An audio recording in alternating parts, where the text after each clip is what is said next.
Thank you, Mr. Chairman, and thank you, Admiral Barata and Director McLeod, for being here today. The United States has the best armed forces in the world, and as we've heard already, the Coast Guard's deployable specialized forces are one of the most agile. Seeing their work in the public eye recently has been gratifying, and I want to thank you, Admiral Barata, for the part the Coast Guard has played in making our country and the waters around us safer. The DSF is often the tip of the spear in actions that can quickly become interagency operations. When a DSF unit boards a vessel, for example, those service members may need to quickly loop in interagency partners as they find illegal cargo. Admiral, can you walk us through the maritime operational threat response process used to manage the moving pieces of interagency coordination between the Coast Guard, Department of Justice, Statement, Department of War, and others? Congressman, good morning. Yeah, so our process there for counter drug for these dark shadow fleets are very similar. Once we get aboard, the first thing we do is we want to establish the nationality of the vessel, and we then have to call back to the motor process. And the motor process, what that involves is the entirety of the interagency: Department of State, Department of Justice.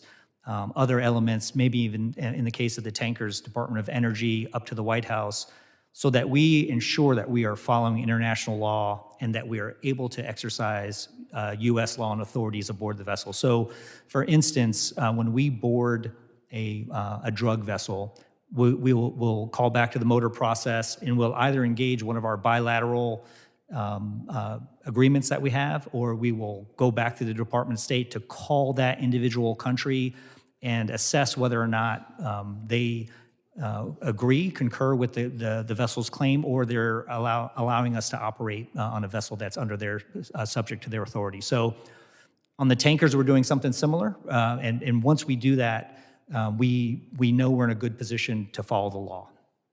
Great, thank you. Are there gaps that exist between the Coast Guard and these interagency partners when conducting operations, and is there anything we can do in Congress to help close any of those gaps? We've found that it's been very successful in practice. As I've said, we had our largest counter drug year last year in FY25, 511,000 pounds, over 3 times some of our previous years. And our tanker operations, I will tell you, the motor process has been vital for us for our success here. But there's no gaps that I can see right now, Congressman.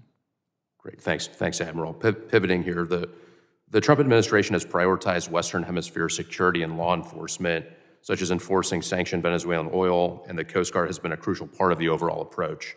In the past year, it has seized huge amounts of illicit substances and disrupted criminal networks. Admiral, can you talk about how criminal organizations are adapting to increased law enforcement operations in the Caribbean and East Pacific? Congressman, I can give you a couple examples. We talked about the dark fleet tanker operations. The use of those that are the funds and revenue that come from the oil that's being sold overseas is then replicated back in and put into the organizations. So we've seen that.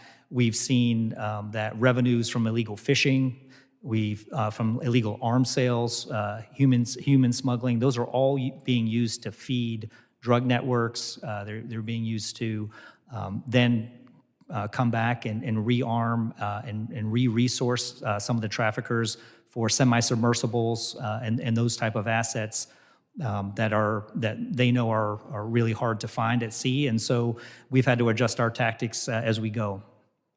One follow-up to that. How are the Coast Guard's maritime to that note? How are your maritime drug interdiction operations changing, and what do you need to continue adapting to new trends? I think what we need is exactly what the Congress has given us, and we need to obligate those funds. We need more cutters. We need more unmanned systems.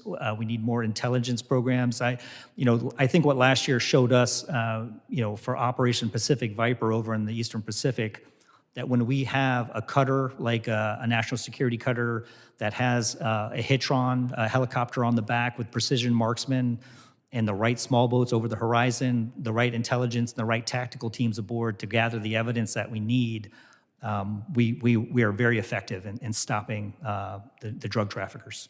Admiral, thank you so much. Thank you for what you do. And Mr. Chairman, I yield back.